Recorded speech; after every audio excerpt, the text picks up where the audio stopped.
for the last 2 episodes now, I've been listening and being and have been envious of Adam's Raymond Barone impression. Oh, you're too kind.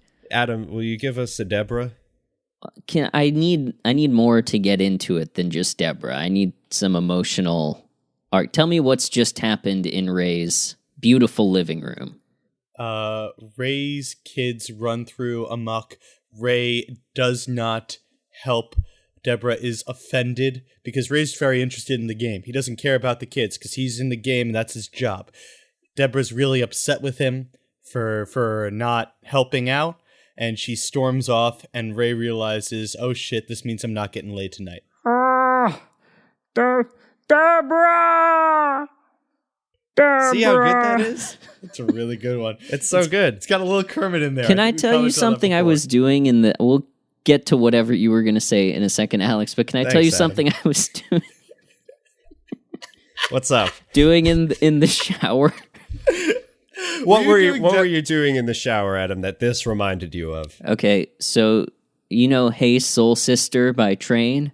Of course. What if it was Ray Raymond.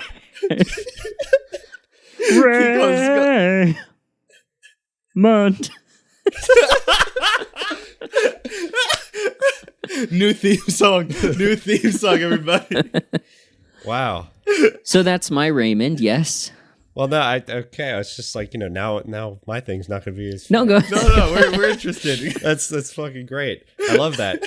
Well, regardless, I've been envious. So for the past week, I've been working on my Raymond impression. This is exciting. Oh yeah. And I thought, what better time to debut it than the episode about death? Mm-hmm. So this is my Raymond Barone.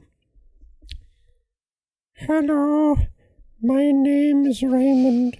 Please watch my show, Everybody Loves Raymond. It's about me having goofs with my wife, Deborah. I have 3... Stop laughing. I have 3 kids, a girl one, a boy one, and then another boy one. My parents live across the street. That's right. And it's the root cause of all my problems.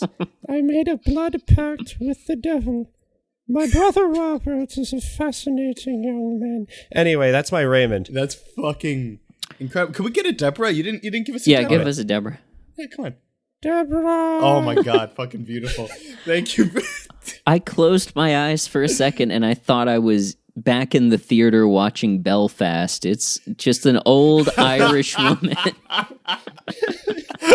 What are you talking about? That's Ray Romano. Did you see Belfast in the theater? Yes, I did. Wow, okay. Yeah, I'm going back to theaters. In fact, I never stopped. I'm one of those guys. Can't catch COVID if you're the only one in the theater. You know what? There you go. It's the cheapest private showing we've ever had. Oh, well, look, that's awesome. I saw it on streaming. I thought it was very good. Anyway, welcome back to Everybody Loves Raymond. Are we not doing an Oscar talk segment? Is that not where this is going? Yeah, we're gonna do a last year's Oscar talk and make predictions for last year's Oscars. I have a prediction that somebody is gonna get a little upset about something that somebody else said. I bet it's Amy Schumer. Yeah. Well, welcome back to Everybody Loves Raymond. My name is Adam Rudy. I'm joined by Michael Dormer. Hello. And Alex Shear. Sorry about all that.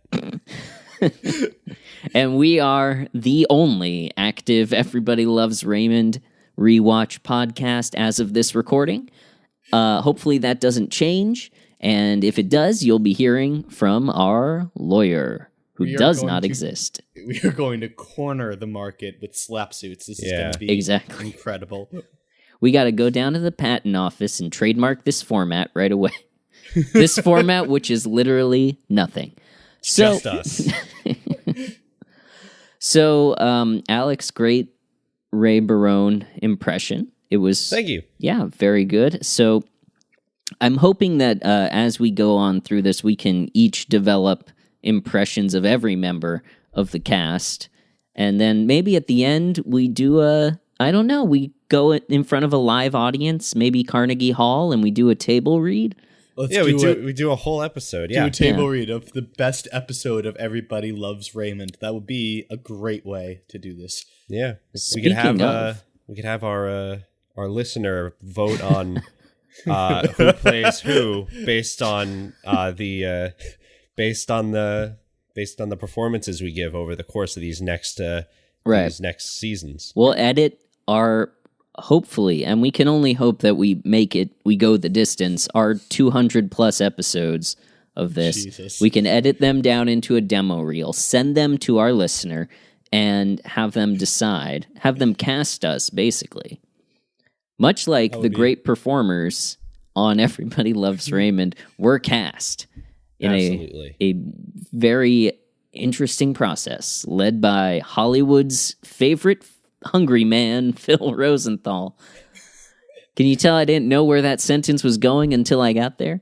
I did, actually. I could stuck tell the that landing, pretty well. though. Thank you. You didn't do bad. I drew on all my resources. Yes. But today we are talking about an episode of Everybody Loves Raymond. I don't know about you. I definitely would not say this was the best. I enjoyed it. Don't go into it like just like that. Like don't set the expectation of the like three that we have watched, I might cautiously refer to this as the best of the three. I would say that generally speaking, it has gotten progressively better, though very, very marginally. But yeah, I mean, it was fine. We'll talk about it when we get into it. I wasn't. I didn't exactly think this was as big a comedy masterpiece as as we would have hoped. But anyway, this was season 1, episode 3. Name of this, I wrote it down. What's the name of the title? I Wish I Were Gus. Is that seriously the fucking title? I Wish I Were Gus. That is That's a good one. the title. That is a joke in the episode. That is indeed. Before we progress to the next part of this podcast, which is just the sentence after this one, I wanted to establish and ask you guys if you would be cool with adding a third element for the barometer as far as judging Ray, and it has to do with this episode. That is judging him firstly on how he is as a father, dad, how he is as a husband, and I think we should consider adding how he is as a son. Oh. Dad, hub, son. Dad, hub, son. The Holy Trinity. The way he what he did for Marie in this episode, I think, in my book, deserves to get him up on the barometer, and I wanted to establish that before we talked about it. Okay. I mean, I definitely think that, like, this episode, we have to talk him as a son. I don't know if I love the way that he went about it, to be perfectly frank with you, but we'll get there when we get there. If you want to be frank with me, then just complain until I cook you something. There you go. Yeah, that. Ayo, I walked right into that one. Yeah. Okay, I'm on board with that. I think. Thank you for registering that for statistical validities and reliabilities' sake. Our thesis at the end has to be flawless, bulletproof. So we got to establish all this as we go. If we don't successfully defend this thesis to the doctoral committee, then we're fucked. We'll have wasted years of our lives. What is our thesis again? How good of a person is Ray Barone? That's okay. Do we have like a stance yet, or so far? Our stance is in development. Our hypothesis is that it's not looking good. Yeah, it's really not looking good much at all. Yeah. Our hypothesis is he should be divorced and have his children taken away from him, if not put in jail. Not yet. I don't think I'm there yet. No? Okay.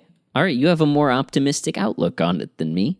Admittedly, probably. Yeah, but you're right. He's not exactly going to win any Dad of the Year awards. He's not not Danny Tannering the situation. Exactly. Yeah. Anyway. I forgot how We were the so show well works. established. We want to before talk this about. episode. We would typically here go for Raymembrances. Yeah. Raymembrances, of course, are clips of Ray or any member of the cast of Everybody Loves Raymond. If you are listening and you love Everybody Loves Raymond, or you love us, or you hate us, send us clips of these individuals, either out in the wild on like a TMZ interview or in another movie or TV show, and we will watch it during this segment and talk about them. But we do not have anything in the Raymond mailbox yet, do we? No, we certainly do not.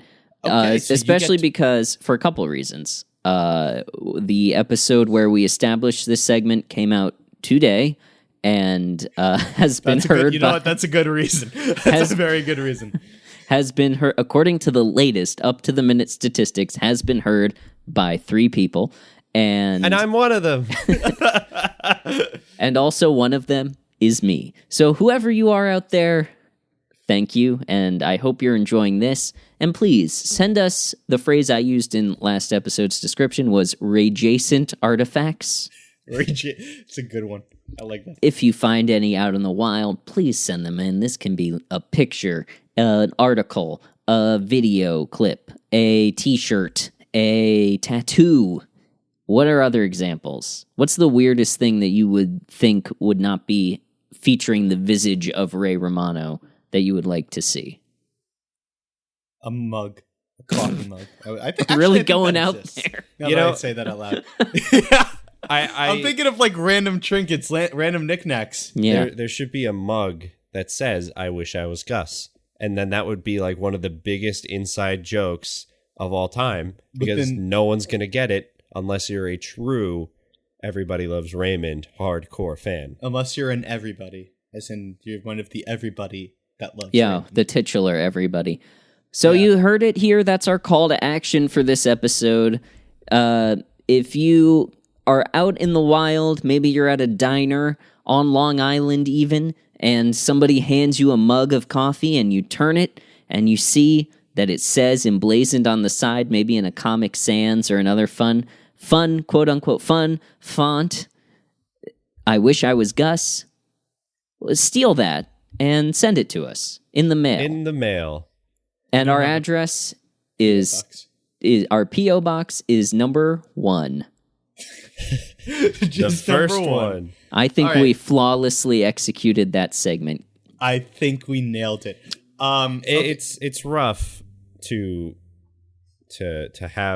not only have to listen to like 2 hours of podcast, but then you leave with homework. Exactly. It's voluntary. Homework. It's enrichment. It's not homework. Okay, so what would our next segment be? Well, our next segment would be sports, but there were no real sports in this episode, none Right. of real note. So I we're have moving past that something one. to talk about if it pleases the court. No pun we'll intended. allow it. Sports.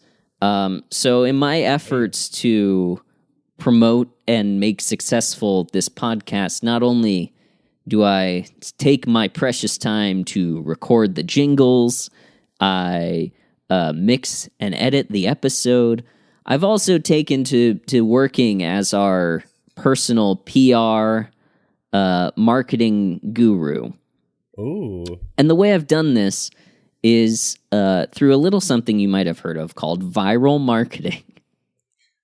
You're gonna have to explain a little bit further here. I'm into it, but yeah, tell the other guys what this is. So I took maybe 25 minutes out of my life, you're welcome, to join 4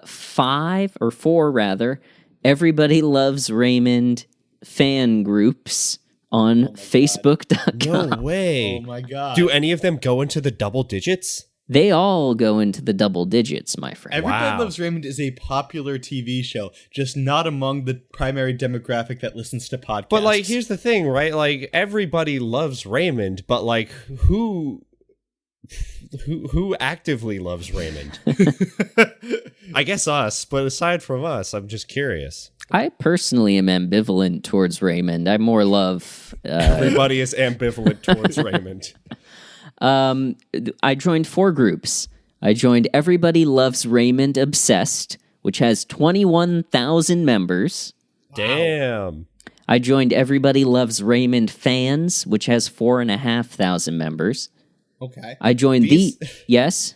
These groups are gonna go to war one day. And we're gonna have to pick a side. The fans versus the obsessed. The official... I'm taking the obsessed. They're craven. The official Everybody Loves Raymond fan group, which only has 1.6K. So if I was, Does not seem official. They're like the elite ELR fans. Oh, so like you think they draft from the obsessed and the fans? Yeah, like they have to they find the best moderators of both of those clubs, and then they give them interviews to join the official ELR club. It's a 5-stage process, and for the last stage, you have to cook something for Phil Rosenthal, and then he'll eat it, probably with one of his famous friends. The last one I joined was Everybody Loves Raymond TV series, parentheses, created by Sandy. And guess how many that has? Couple hundred? No, it has... I'm going to say 40,000. Oh, I wish. It has 5.9 thousand. So more than both the fans and the official. Not quite as much as the obsessed, but Sandy is really knocking it out of the park. Good for Sandy. Oh my God. Dare I say it? Sandy, come on the show. Come on the podcast. Yeah, Sandy. we should. Maybe we will invite Sandy on the podcast. Honestly, I don't think we have the numbers for her. I think Sandy's used to playing in the big leagues. Listen, Sandy would put up numbers for our podcast. We have reason to invite Sandy on. That's true. So, wait, you did viral marketing in these Everybody Loves Raymond fan groups? I did what I'm choosing to call viral marketing, which is I posted once in each of them. And I did a little A/B testing here. So I had one where I took ownership of the podcast, and I said, my friends and I just started an Everybody Loves Raymond rewatch podcast. And I put that in 2 of the groups. And the other one, I said, check out this new Everybody Loves Raymond rewatch podcast to sort of be like, ooh, wow, I'm like you. I'm a mere mortal like you. I'm obsessed. I'm created by Sandy. I loved I loved stumbling upon this. And in the other one, I was like, bequeathing it, much like the good Lord would bequeath, Jesus unto the earth. Is this right? I don't know. Well, I don't think the word bequeath is ever used in the Bible exactly. He hands them out like coupons. I'm going to say that is not canon, but you know what? All right. It's going to be fun to hear from people who came to this podcast per your anonymous recommendation, hear you say that, and then know they got swindled, but it's too late. They're in this now. You're with us to the end. You know this, right? Exactly. Well, I don't know if we'll have to worry about that at this point, because of the 4 posts that I've made, I got a total of 4 likes. Hell yeah. Cumulatively. How many of those were you? None. Oh, hey, that's great. Yeah. 4 likes. But they were all in Everybody Loves Raymond Obsessed. So clearly it's like... That's the big market. There's a function of the passion of being obsessed with Raymond and, how many people are going to be converted to the podcast. Also, everyone hates self-promoters as well. Like, a lot of people on the internet go out of their way to ignore or, thumbs down them. So wait, when you said was that the checkout one, or was that the I made a podcast one? I did Thank you to all I listeners. took ownership in this one. This was self-promotion, and they responded to that.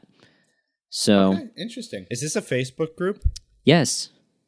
We're both going to join this right now. Join it, and then you two don't take ownership. In fact, comment on my post and bump it up. You dick. Yo, this looks awesome. All right, cool. All right. So we'll keep you all posted on, and by all, I mean... the people from Everybody Loves Raymond Obsessed. We'll keep you posted on whether I get removed from any of these groups, whether this leads to us, climbing the charts and being number one on Spotify and Apple Podcasts. I didn't realize that to join Everybody Loves Raymond Obsessed, you have to take a little quiz. Exactly, I'm yeah. looking at the same thing. Oh my god, this is really cool. Remind me what the questions are. Number 1, who is your favorite actor on this show? I think I said Doris Roberts. Oh, I'm going to say Peter Boyle. Yeah, same here. What is your favorite episode? I wish I was Gus. I think I said I love you. The last I'm going to episode. say I love you. Oh, actually, no. I said the pilot. Then I'll say I love you and I'll finish out the There we trilogy. go. And then the last question is, what must Robert do before he eats? Obvious answer for us in the know. Yeah. For those Touch of us who his chin with his food. Or apparently in this episode we learn he must also organize his nuts. But we'll get there when we break down the episode. Nuts. Hey, nuts. From yeah, the so episode. our impressions are not quite Your there. membership is pending. Yeah, it takes a while too. We're getting there. I think I actually asked to join a couple more, but I still have not been approved. So I'll keep you posted on that. Oh no, you must not have passed the test. They must have been like, Peter Boyle, who the fuck is this guy? They are legit, it seems. Yeah, no, So, they don't accept any old schmucks. hopefully we get in before the episode's out. Hopefully. Or we're done, I meant, for the day. Not for the forever. All right, well, we've been talking now for 20 minutes, so let's actually start talking about this episode. We got a break first, Mike. Oh, right.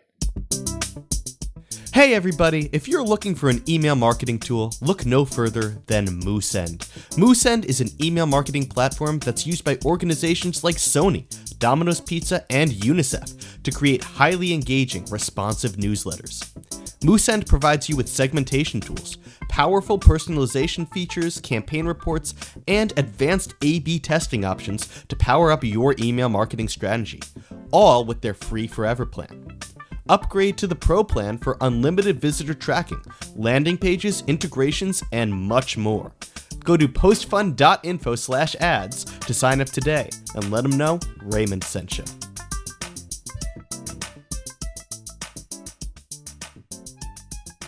Welcome back. I hope you enjoyed that break. I hope you support our beautiful sponsors who make none of this possible. We haven't made any money yet from our sponsors. Once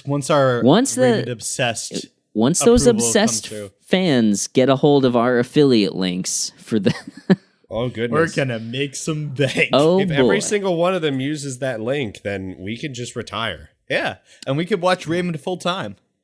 If every single one of them, let me do some quick calculation here. 9 times. Oh my God, we stand to make so much money if we convert every member of Everybody Loves Raymond Obsessed. We're gonna do it. That's the goal. Speaking of goals, I think we all want, at the end of our life, to have such a beautiful, moving eulogy delivered at our funeral as the one featured in this Season 1, Episode 3 of Everybody Loves Raymond, I Wish I Were Gus. This episode was, I said it in the start, I think this is the best one we watched so far, but I also had a lot of problems with it. What is your guys' overall impression? Holy shit. Raymond sucks. I know. That's number one. Number two, it was, that beautiful eulogy, which I will say the writers patted themselves on the back for a number of times. I don't think there was any way for Raymond to fuck up that eulogy more. I think that was atrocious. One of the things I wrote down a lot in my notes was, a man is dead. And nobody seems to care. And now it's about Raymond. I would be like, See, here's the thing, right? Like, I'm one to enjoy comedies about death. Like, Waking Ned Divine, I've said this to you, Adam, before. Waking Ned Divine is one of my favorite movies of all time. I'm with you. They just kind of acted like this was just a normal get-together. You know what I mean? Nobody seemed to care. Yeah, at all. The stakes were like, oh yeah, we gotta go to this funeral. I didn't. Yeah, They all talked about how important Gus was to them, and I did not believe it. Because this was the first episode that we saw that I remember watching on TV. And when I was younger, I got the impression that Uncle Gus was just some random dude that was kind of related to Raymond, that Raymond didn't really know, and it was weird that he asked him to do the eulogy at all. Now that I'm rewatching it, I'm not so sure. It kind of seems like they actually had a connection, because Raymond talks about, like, Gus at their wedding and Gus reading his articles and all of these different things. In which case, this thing becomes so much fucking worse, because it's just like he didn't care that his beloved mentor. Yeah, I don't know. It was. Yeah. I also thought it was a distant relative that none of them really cared about, but it does seem like it was like somebody who was involved in their lives, and nobody seemed to really give a shit beyond the initial, like, oh, that's sad. Genuinely question, was he Marie's brother? Because why else would Alda come down from Canada? A great uncle is your parents' sibling. It's the sibling of your grandparents. So it was like Marie's uncle. Yes, or Frank's uncle. No, you're right. It would be Marie's because Alda came. Okay, cool. That makes a little bit more sense to me. I was like, did your brother just freaking die? I didn't. Yeah. Okay. And they did say it was 92. Yeah, which is true. A good life.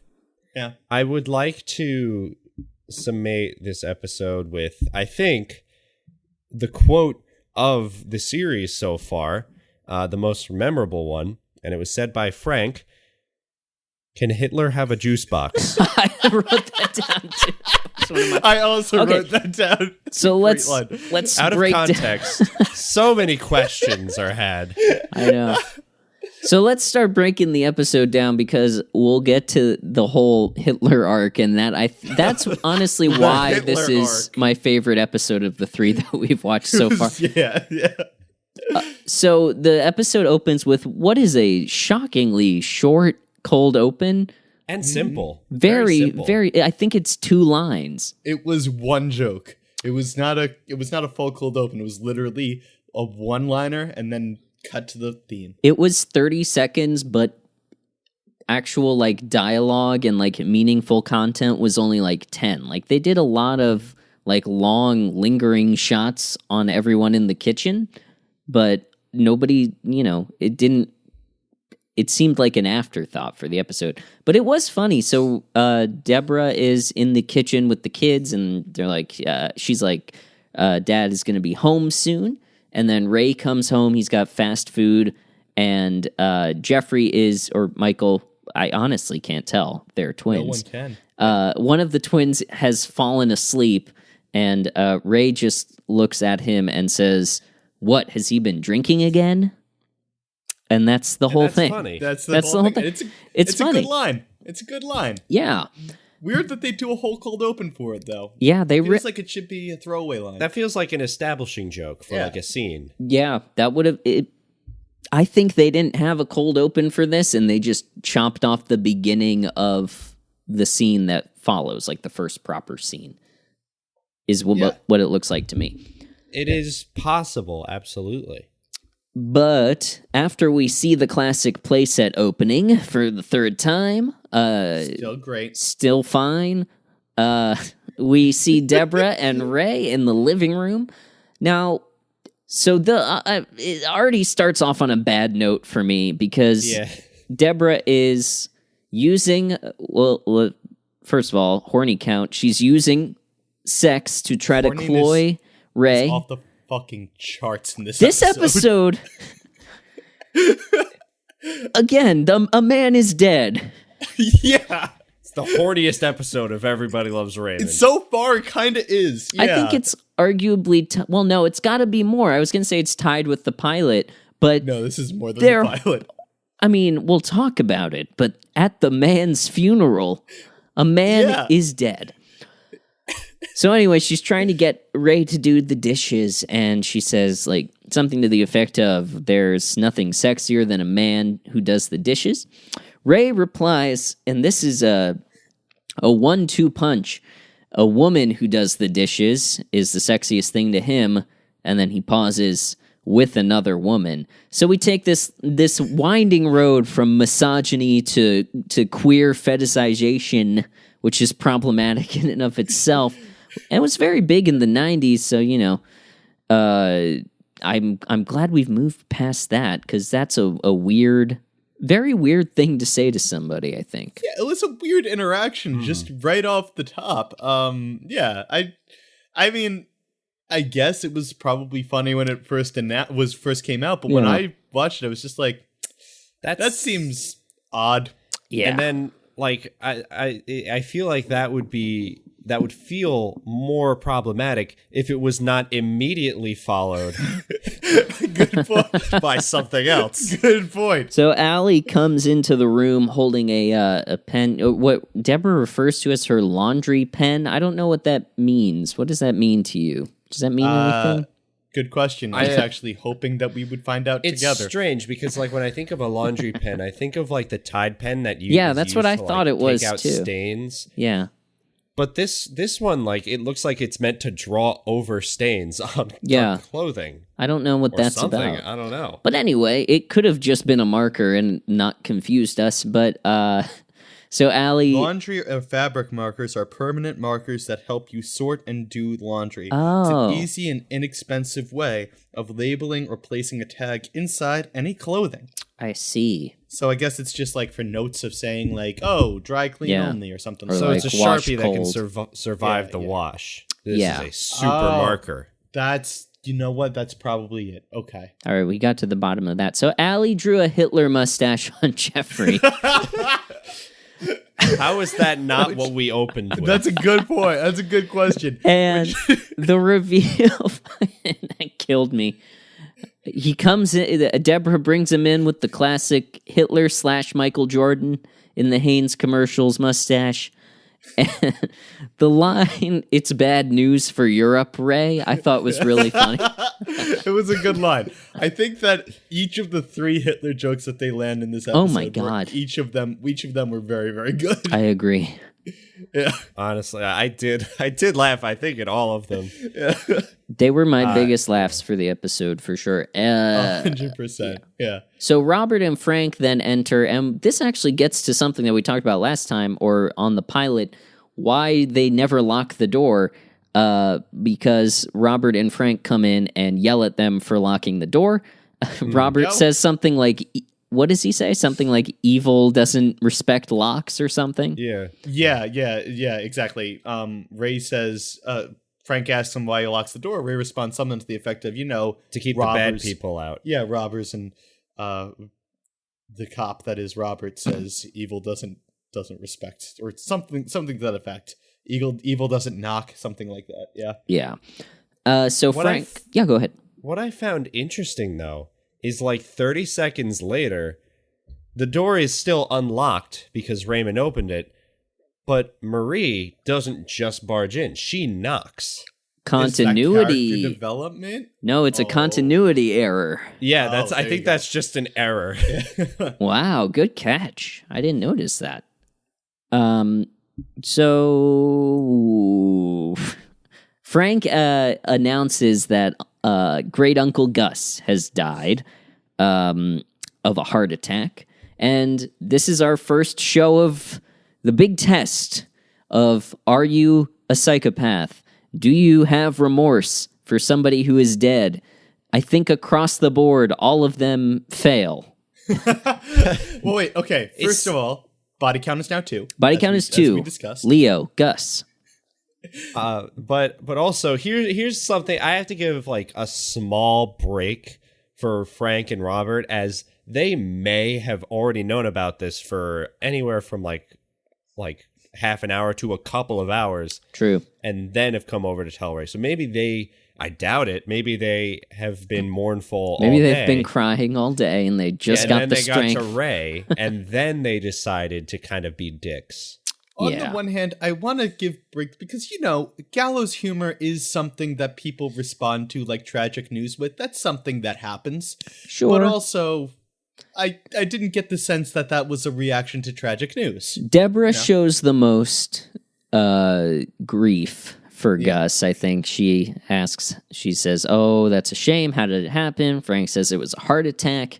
But then they all kind of move on pretty quickly, and it isn't until Frank announces that Gus wanted Ray to deliver his eulogy that Ray has a strong emotional reaction. Because it's about him. Yeah, Is exactly. This the moment in which they make fun of Gus for his baked beans habit? No, that is in the following scene. Okay, because I also thought that was, a little weird to rip on him for. What a polite way to say that. His baked beans habit. Yeah. I also said I did like a little gag about it earlier, but like I do love Ray saying like, Uncle Gus died. That's a real shame. And then Robert goes, "Yeah, no, he'll be missed. Hey, nuts." Yeah. And then he just sits down. I loved that I just loved his delivery. I thought Brad Garrett got a chance to actually deliver jokes in this scene for like the first time. Like they really let him not just be the butt of jokes and be like the weird guy that they're laughing at. He actually got some good zingers in, I thought. He sure did. I also will say, at this point, it was after Deborah came in and he announced that Ray, actually shared some very kind memories about Uncle Gus. Which the golden pen. That's exactly what I was going to bring up. The golden pen of how he gave Raymond, which clearly meant a lot to him and, his support and stuff like that. Which, we're going to get there, but just saying... Put that in the eulogy. Those are good details for the eulogy. What the hell? Arguably, he gives a better eulogy in the living room in this scene than he does at the actual funeral. How could you even argue that? That's objectively true. Anyway, I thought it was funny that when Frank says that Gus wanted Raymond to give the eulogy, Robert is on the couch counting his nuts, and he says, "Even dead people love Raymond," which I thought was a funny little twist. I don't know. It shows the deep sadness of Robert Barone, I think. That he really is. Yeah. He not doing well. He wants to be he wants to do things like Ray does. He probably would do the eulogy if someone asked him. Yeah. And then Raymond in this same scene is like, why doesn't Robert do it? And then they cut to him and is going nut pecan. He's counting the nuts. Peanut. I thought there were cashew, two. Peanut, almond, cashew. I thought there were two ways to read that of he's doing that to deflect attention away from him, or we're supposed to be laughing at his OCD. I choose to read it the first one. I choose to read it the first way. I think that I think that that's what we hope. I think the writers intended the latter. Yeah. I'll co-sign that. Yeah. So why do I keep scrolling the notes when I'm not proceeding in the episode, and I keep having to find my place? I don't know. We're not there. I'm kind of fucking stupid. So Marie enters. And she at first appears distraught about Gus's passing, but in fact, she's just upset because Aunt Alda is coming to the funeral. And they have a long-standing feud going back to Ray and Deborah's wedding 7 years ago. Okay, so we're going to talk about... Can we talk about the feud now? I want to see if we can work out the actual details of what the fuck happened. Good question. Yeah. Because here's my understanding. At Ray and Deborah's wedding, Aunt Alda was seated somewhat far away from the main event, either the dance floor or from the main thing, and she got pissed. But also she got so pissed that she started a riot because apparently Deborah said that she ruined the wedding and got everybody to leave early and no one was dancing. Right. And So, my question is, first of all, she blames Marie for that? It's like as though Deborah and Ray had nothing to do with it. It also seems like you forgot a couple of details. Okay, there, exactly. Fill Mike. me in. Fill me Good in. old buddy Mike. Fill me in. Firstly, apparently, she never sent a wedding gift. That's Right. true too. Gave a wedding gift. And also, according to, I think, literally everyone at the funeral, the food sucked. We've got to talk about that scene because that was insane. Holy shit. Holy shit. A man's A funeral. man is dead. A man his body is literally 10 feet away. And they instead decide to shit on a couple. Tear for a into bad Marie. wedding. 7 years ago. Just like, the fuck is wrong? Does no one actually give a shit about Gus? That's my question here. Apparently not. Apparently he was an NPC for fucking everybody. Like, Jesus. Oh my god. Yeah. I think that is what the feud boils down to is Marie, I don't know the chronology of it, and it seems to go back and forth. Either Alda didn't send a gift ahead, which she later claims is a table that she had made for them, or she got mad because of where Marie sat her and then didn't send a gift, which I think... Also, Yeah, go ahead. how appropriate is it that there's just this subtext that Marie planned the entire wedding? I was going to Yeah. bring that up too. That's Yeah. a good point. That's why she's mad at Marie, because Ray, probably Ray was like, just let Marie plan the entire thing. Or Probably she over Deborah's objections, too. Yeah, Yeah. like she probably jumped in and started planning it and then got Ray to not stop her because he is afraid of confrontation. Yeah.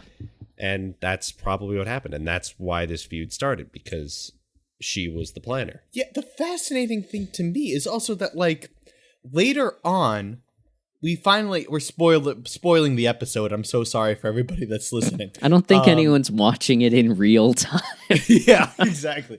But eventually, we have this moment where Deborah goes up to Alda and says, "I forgive you too." And Alda's like, basically, who the fuck are you? Like, she Yeah. doesn't even process the fact that it was Deborah's wedding to begin with. And I just, like I said, it's so interesting to me that Marie is such a powerhouse that, like, even the wedding, like, that's not... There's a quote about, I forget if it was about a past president. I forget if it was about JFK or if it was about Teddy Roosevelt, where they talked about that president needed to be the couple at every wedding and the body at every funeral. Basically meaning that you're the center of attention no matter what. And I think that this clearly applies to freaking Marie as well. I agree. That is a very that's a very good read on her. Yeah, I can imagine that Alda viewed Ray and Deborah's wedding as that party that Marie threw more than Ray. Exactly. Adam, we have to interrupt because Mike and I have both been accepted into Everybody Loves Raymond Obsessed University. Oh my god. Oh my god. Oh my god. They post so much. Holy shit. It's very active. It is the most very- active one. Oh my god. I was looking for your posts. I have to scroll. Yeah, you got to go deep. Yeah, geez. Oh my god. There is one of these groups, by the way, only has one person posting clips in it. Oh, that's amazing. That is amazing. Get that person on this show. That's how I think that's how we have to do it. We have to start our own Raymond faction on Facebook and garner members that way, and then spring them with the podcast. That's a good approach. We can create a splinter group and radicalize people within that. The time is now. Subscribe. Let's start a war among the obsessed. We'll get them all Let's get an to argument going. bomb funerals with criticisms Yeah, exactly. about stale food or whatever. Oh my god. Sorry to completely derail. No, this is good your news. comment, Adam. That was important. Go ahead and bump my comment a little bit with some wow, this was a really great show. I'm gonna listen to every episode. Believe it or not, I am still looking for it. When we find it, we are going to do that. Search my name in the group. That's actually a very good point. That's a very That's good how idea. you do it. All right. But Anyhow. anyway, let's get back to the feud. I think we can agree it was shitty of Alda not to send a wedding gift. I think we can also agree that the overwhelming consensus is that Ray and Deborah's wedding sucked ass. Yeah, it sounds like a terrible time. It was not good. Apparently, the portions were small. The veal was cold. Yeah. It was cold. Everyone was apparently sitting a mile and a half away from the ceremony.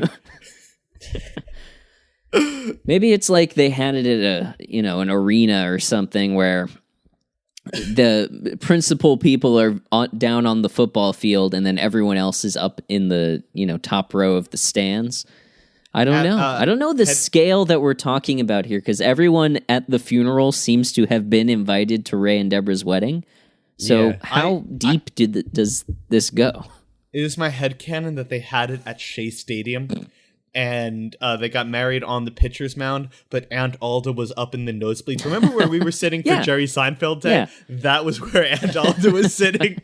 I also have to, that would be funny, but also we're dealing with a family of people that consistently over-exaggerate. Very true. It is true.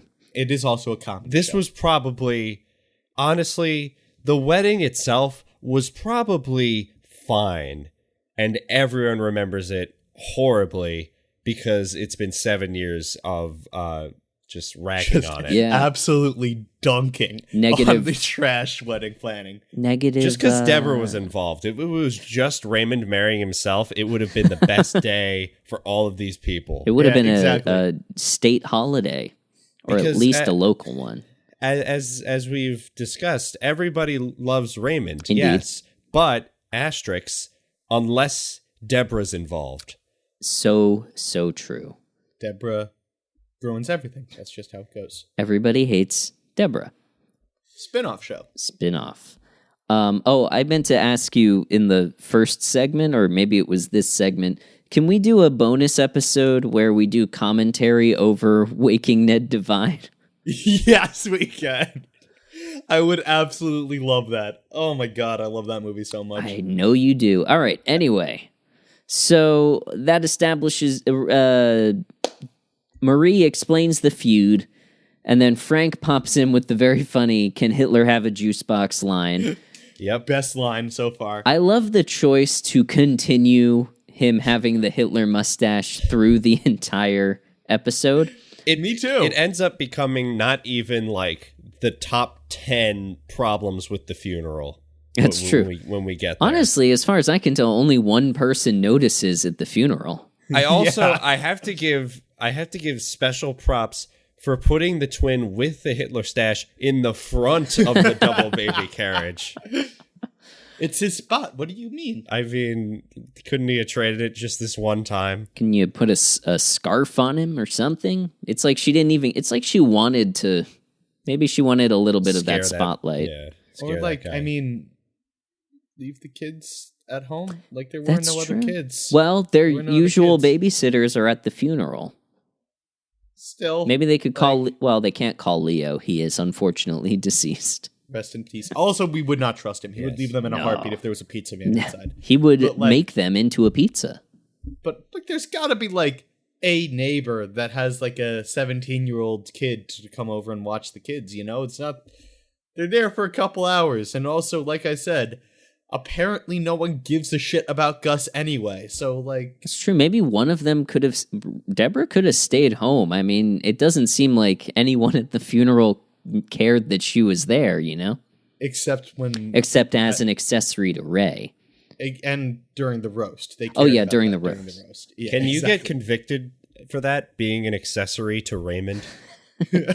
If that's a crime, lock us up. Am I right? Hey-o. Put that in the trailer. Anyway, so Marie announces... a funny line as well was when she was telling Ray to do the eulogy because he's sensitive. He's got a way with words and all that. And Robert asks, aren't I sensitive? I just thought it was funny when she pats him on the shoulders and is like, you don't have to be sensitive, dear. You're big, which is just... That's kind of my sense of humor, you know? Yeah, no, I wrote that one down as well. That's another great quote. It's a very good line. It's kind of like a rag to both of her sons at the same time. Yeah. Raymond is small, but sensitive. Robert is not sensitive, but big. Very, very true. Period. That's just how the world works. Yes, that's the name of our thesis. So Marie announces that she isn't coming to the funeral, and this sets up the big conflict in the middle of the episode. But first, we cut to Ray down in the basement office. This is the first time we're seeing Ray's basement office. I'm sorry, can I just Yes. hop in with... We also have that really weird moment where Robert notices that there aren't as many cashews as there are almonds and peanuts, and kind of has a conniption. Has a little bit of a little panic He sets literally in. has like a "these are dark times" kind of moment. Yeah. Yeah, exactly. Yeah. Oh, I mean, poor Robert. The emotion he showed in missing that nut was greater than realizing his uncle was dead. It's actually true, yeah.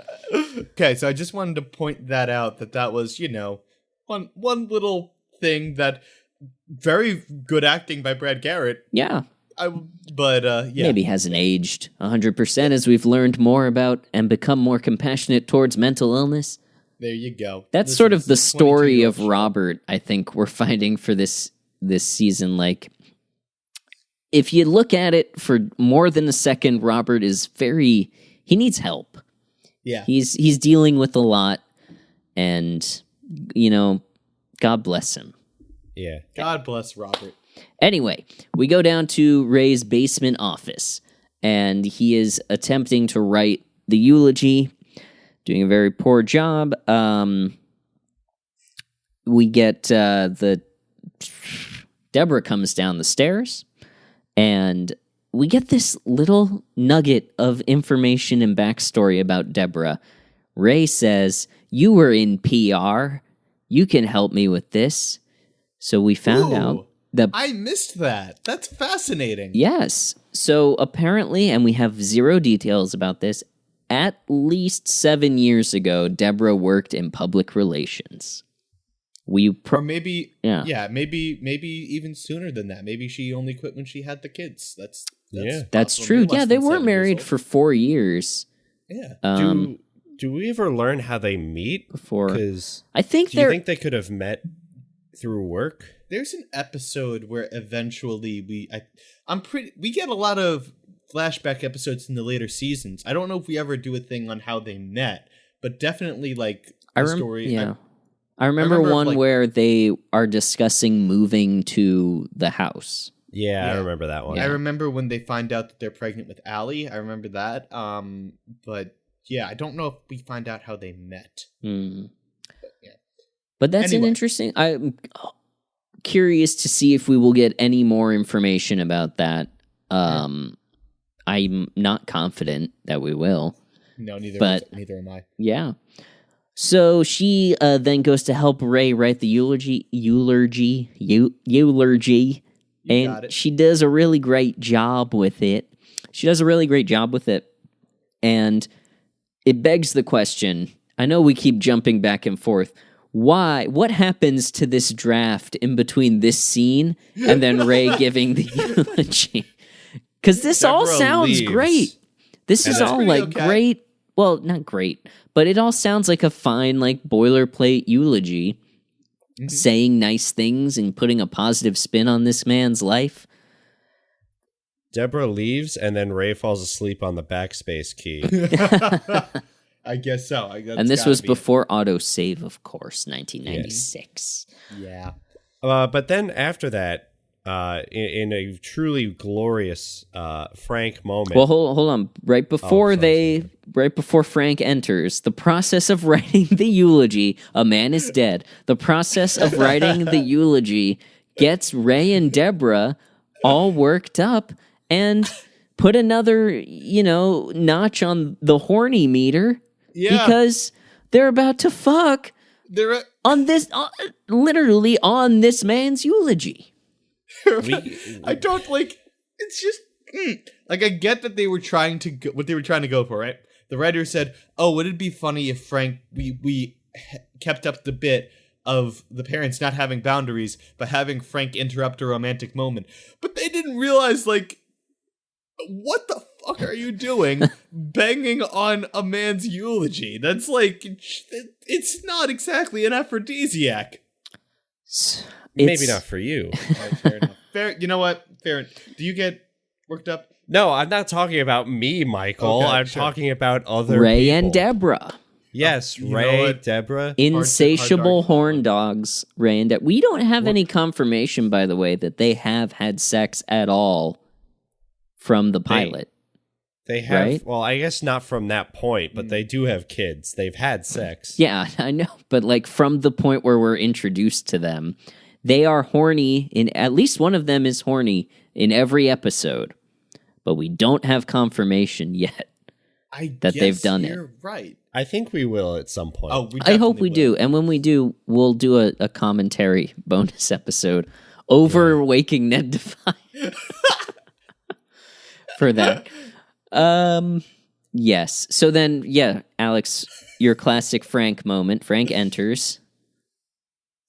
Yeah, Ray and Deb are getting frisky, by the computer where they're supposed to be writing a eulogy for a man who is dead. And who else interrupts them but good old Frank? He just waddles down the stairs. Not waddles, he like barges down the stairs, I think is a better way to put it. And just quietly just walks from the bottom of the stairs to the lazy man chair on the other side of the basement and just sits down and says nothing. Looks straight ahead. Glorious. And Ray has to be like, "Dad, what are you doing here?"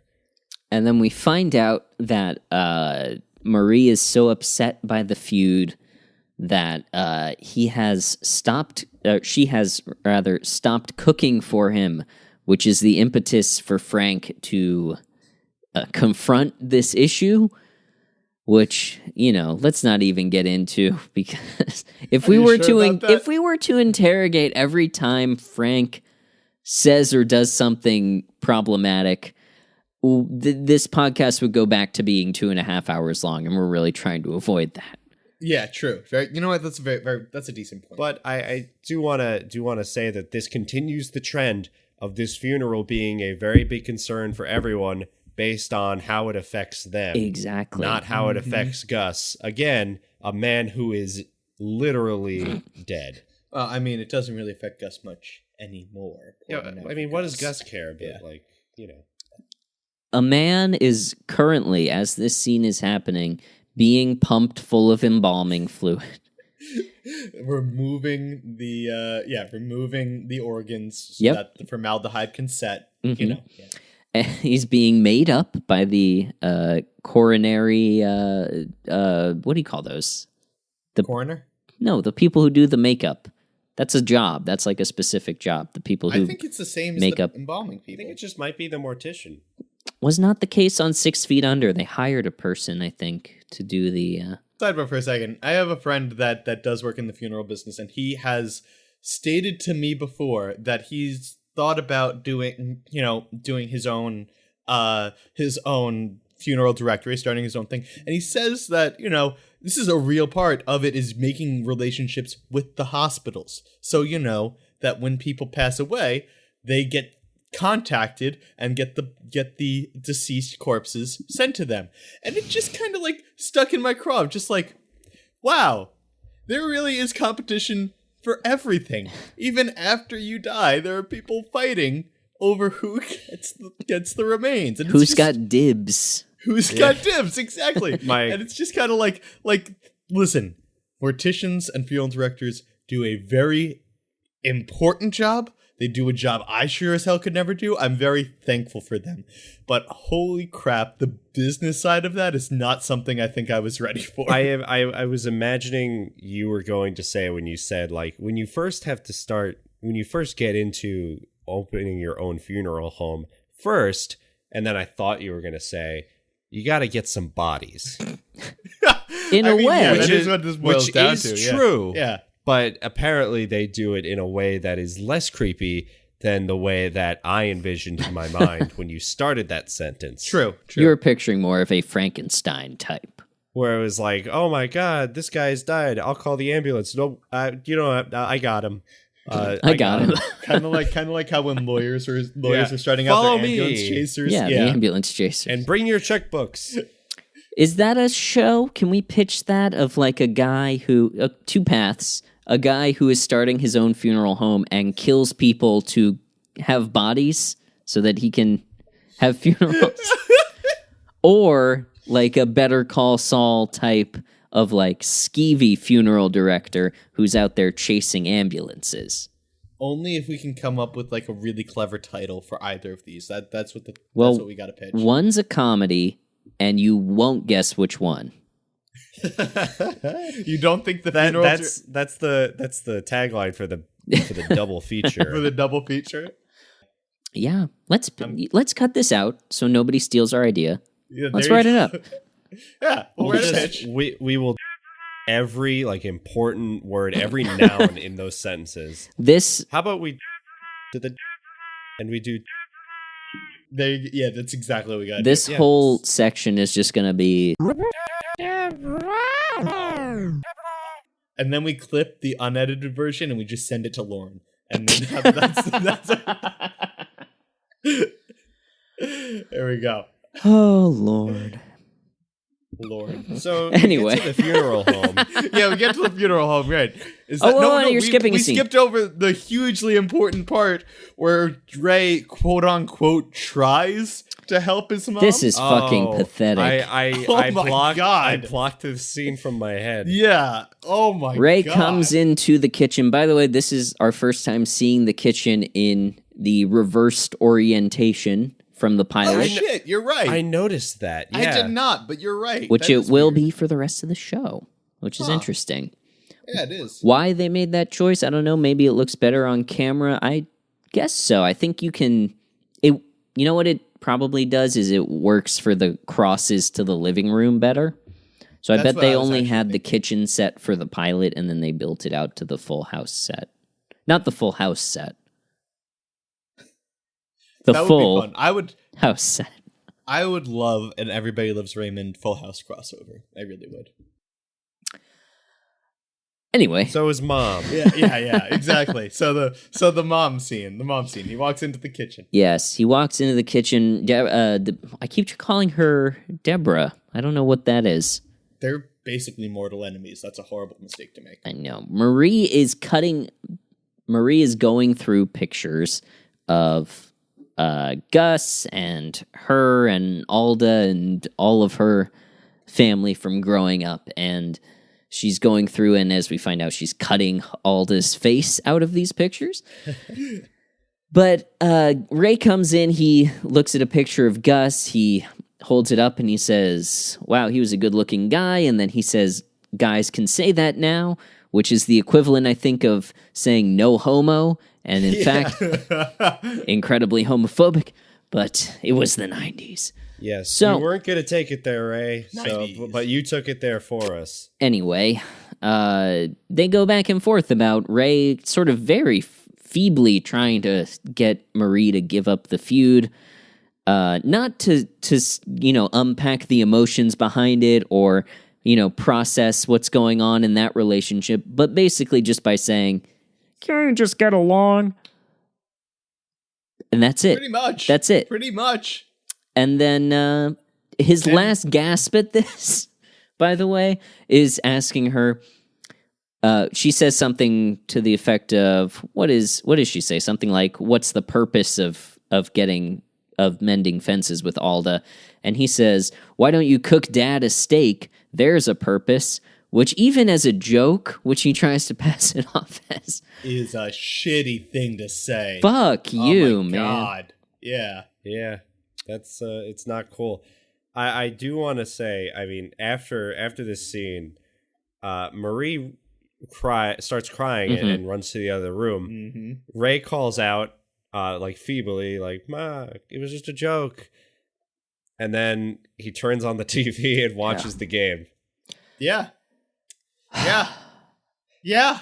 They're fucked up, man. They're not.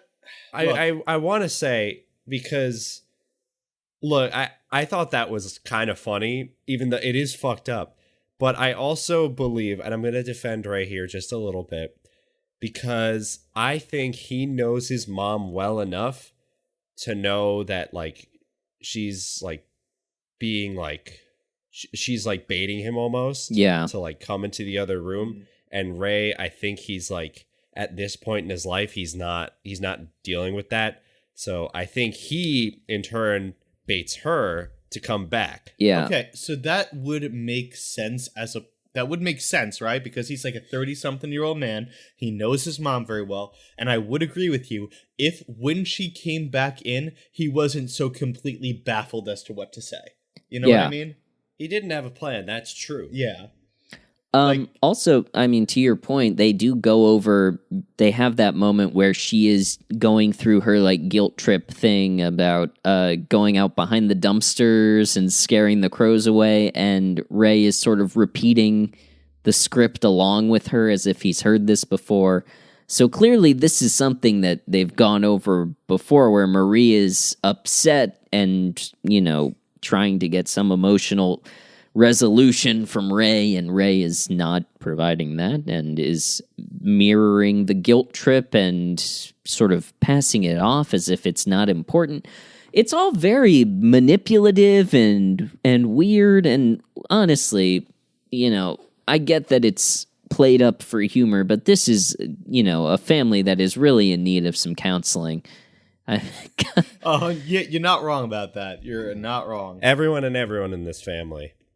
The whole family system is just completely fucked up here. Mm-hmm. Let's check in with the Baronmeter here, because I think this is a good point. Oh, good lord, dude. What are you... Oh.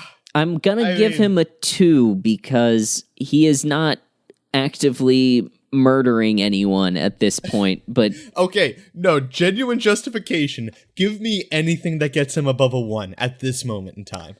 He is...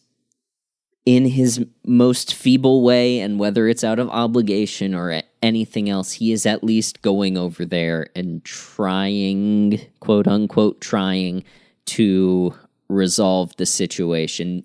Even though, I mean, it's with less force than he tried to resolve the birthday thing in the pilot. He, you know, him trying to deal with the whole I love you thing in the shower in the second episode. This is the least amount of effort I feel like we've seen him put in, but he is going across the street. And for that, I give him that 1 additional point. That is my best justification for giving him a 2.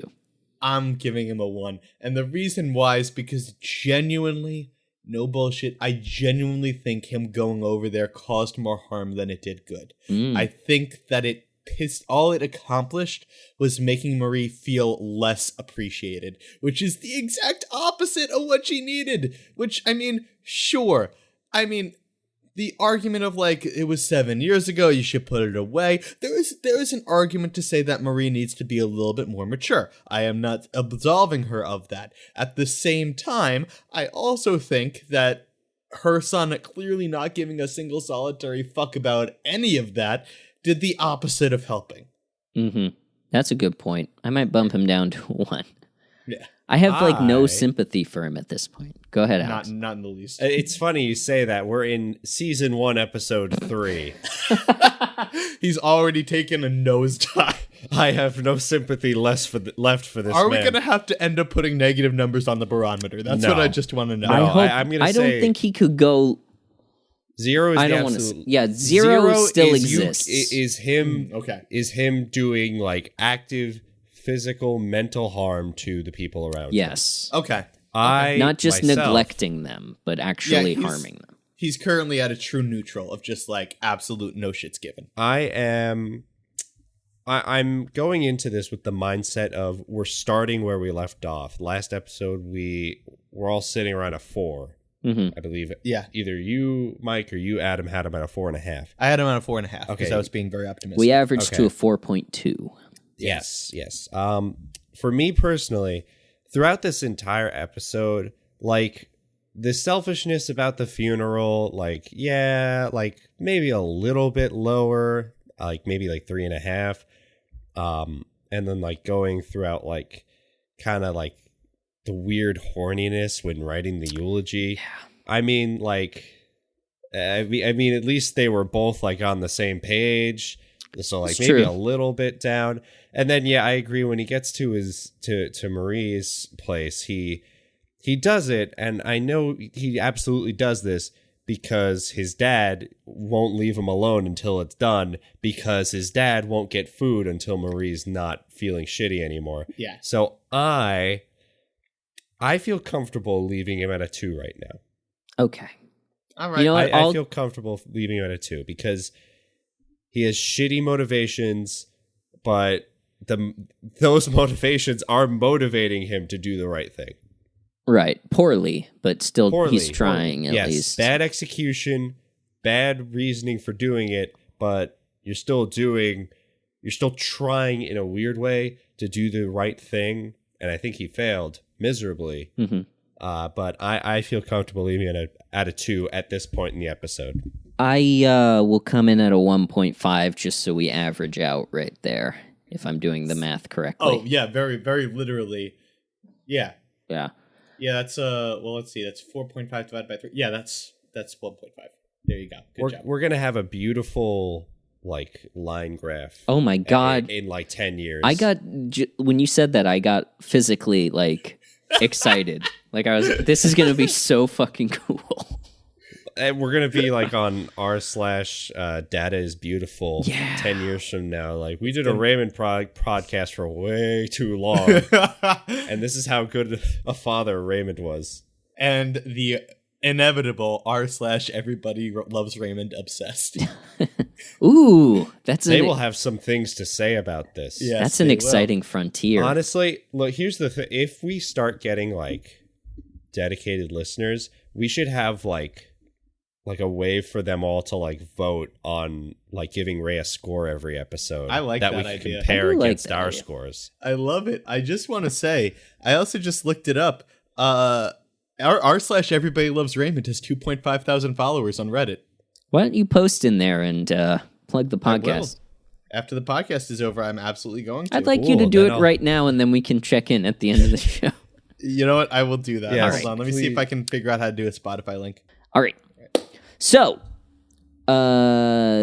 we then cut to the church, and it is indeed Gus's funeral.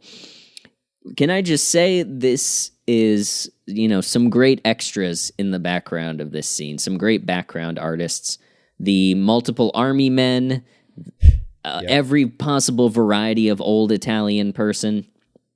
It's just great The stuff. representation here is beautiful. Well, quote unquote representation. Is there any old Italian diversity? people. Do you remember in this scene? Well, no, but it's the Barone family. That's true. It is the Barones. So, like, if there's gonna be a reason for lack of diversity in one scene, I give this one the biggest break so far because it's literally just this That's a good Italian point. family. And they all appear to know each other and be related. It doesn't seem like Gus had very many friends outside of the Barones. So, They're still alive. yeah, Who knows? He at could any have been buddies with Leo. Rest in peace, Leo. Yeah. Actually, one of the Army veterans is a black man, and so I believe that is our first non-white person to be on the show in a non-speaking role in the background. So that's some class. That's almost Friends level lack of diversity at this point, but we'll keep track of that as well. Like that post I is don't way fucking too know. optimistic. What the fuck do you want me to do? Can I Say- read it? Yeah, go on. Yeah. You can Here, rewrite Adam. it. Let's live edit I this. don't know how to post. Here's I don't know how to here's what post. Mike wrote. So I'm not marketing. The title is New ELR Podcast! Exclamation point. Flirty. Found this awesome new ELR rewatch podcast. Check it out. https://pod.link/162098416 Thank you I very think it's all it's missing is a winky face. All right, put it in there. Put Fucking it, hell. put it like completely passionately. You don't want to open yourself up to, Reddit people with that kind of emotional vulnerability. This feels like you're selling way too hard, my friend. Yeah. What the fuck do you want? You want to write it instead? Just put The fuck do I write? new Everybody Loves Raymond rewatch podcast. And then just put the link. Done. Yeah, I agree. Okay. Or let's do some A/B testing, and Alex post the normal one, and then Mike do the flirty one. Do the flirty See one. how it goes. I should play that up. Yeah. Maybe it'll pay off in ways that you didn't even expect. Like somebody flirts back. Yeah, that's gonna be how I find my next girlfriend, is through the comments of this ELR podcast. Next and last. Do I There you hear go. wedding bells? Here's something that sounds a little less sociopathic. Oh, shut the fuck up. Yeah, it's very basic. A new Everybody Loves Raymond podcast. This ELR rewatch podcast has just started. It's run. You used the wrong "it's," you sociopath. That was autocorrect. It's just started. It's I'm run. definitely Here's the link. And then definitely post not the- dyslexic. All right. Okay. And post. And we'll check back in with that at the end of the episode. I'm excited to see it have one like, and it's gonna be me. I love the way we inflate our numbers. I think it's really going to pay off for us in the long run. Well, yeah, with the three of us, our ratings go up 200%. Yeah. At least. Yeah. Okay, so we're in the church. Yes, we're Deborah in the comes church. in with the twins in the stroller, or Ray and Deborah come in, rather, with We the got twins in the stroller. Baby Hitler leading the charge. Baby Hitler in the front, no attempt to cover it up. We see that he still has the mustache. I thought when they go past the army veterans and the old guy points at Jeffrey and his moan is just so... I lost my shit when that happened. I thought that was the funniest fucking joke in the episode. I love how strong a reaction they had him do to it. Like, Yeah. Oh, also, it's revealed that apparently after the 4-minute attempt to cheer up Marie, Raymond said, "I'm done for the night," and did absolutely no work on the eulogy. He threw everything out. He's got nothing. well, so they come into the, I don't know what you call it, the place where the body is, and Robert comes up to them. I thought this was a great 1-2 punch with the Hitler joke, and then Robert's bride side or groom side joke Yep. Mm-hmm. was really funny. That was a very good line. And then Ray asks him if he's going to do the noise, and Classic setup.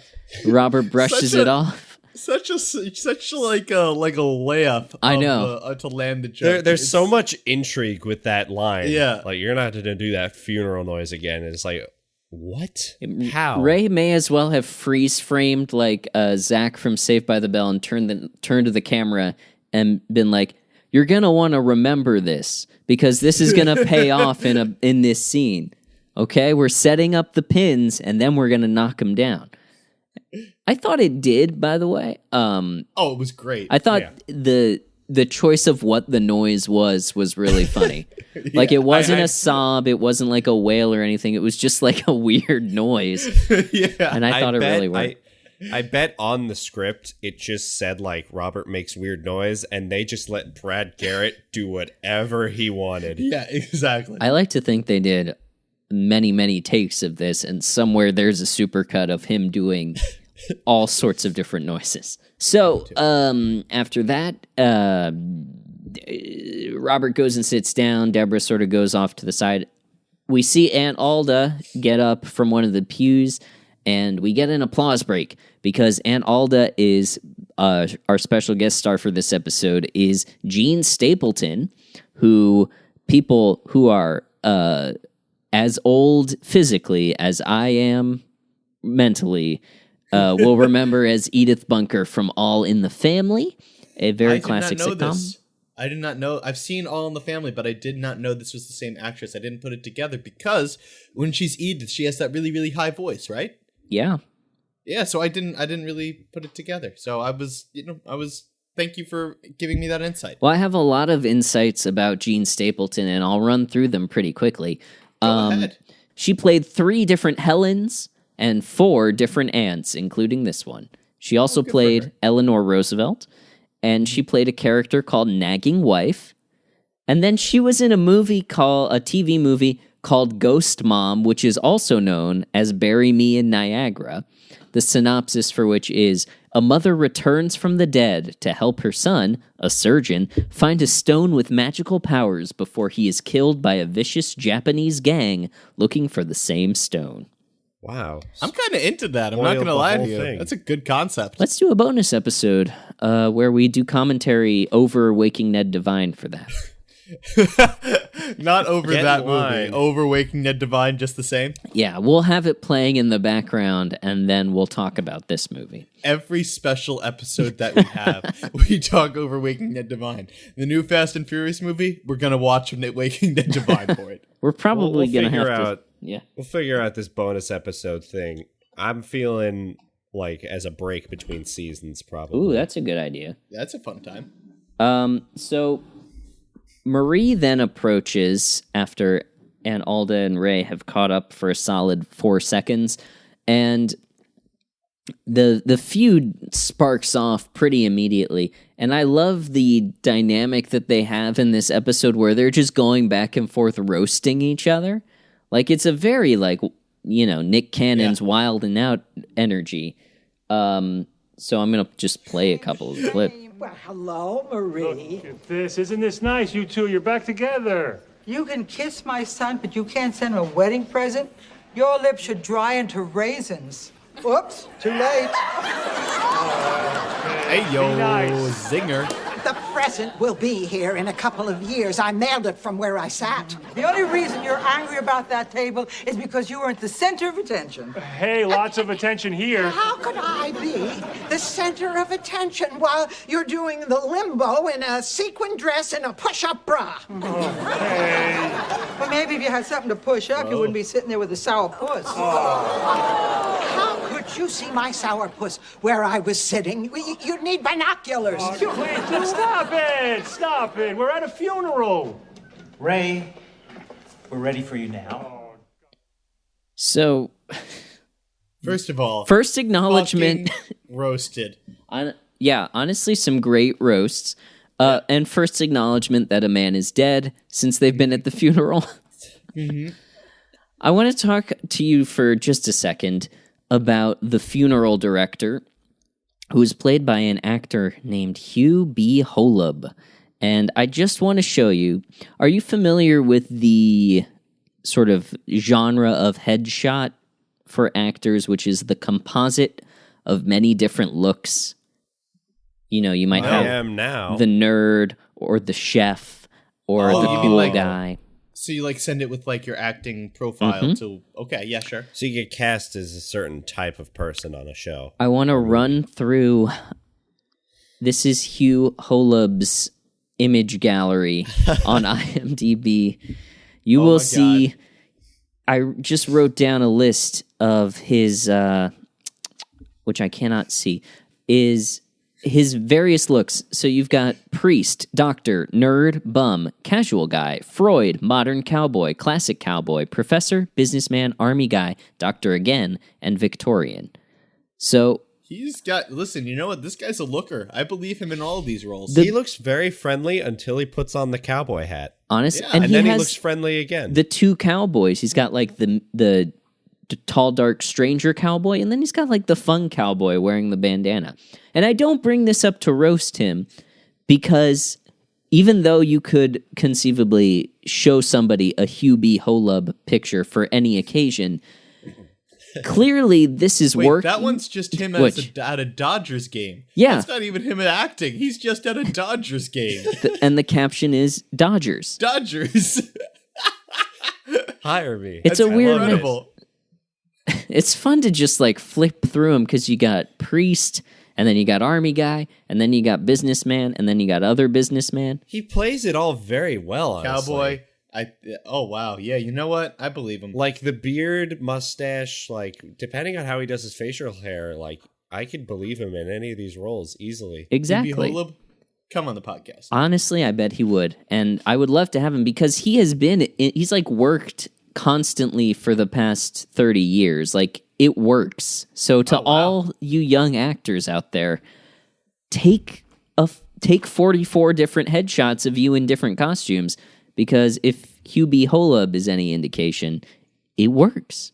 Maybe That you could shit be a priest on Everybody Loves Raymond. Or a funeral director, A funeral not director. a priest.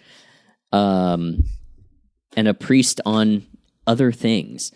Yeah, so I respect him for that. So anyway, Ray gets up and he is delivering the eulogy. Fucking awful eulogy. What happened to what Christ. Deborah wrote? He just gets up there and gives the shitty Wikipedia version of Gus's life. He basically reads his birth certificate. Yeah. I like that he uses. I like he drops that he's an Aquarius because Yeah. he's running out of things to say It's a already. It's been like 20 seconds. Little He fun goes, fact. he's 10 pounds, 4 ounces. Yeah. Watch out, ladies. Like, Goes into his store's opening hours, goes into all this stuff. I thought it was funny he had to retire because he had a bad break with his prostate. I thought that was a pretty funny way to describe prostate cancer, probably. it's a very funny throwaway line, I will say. I thought that was a very, very funny joke.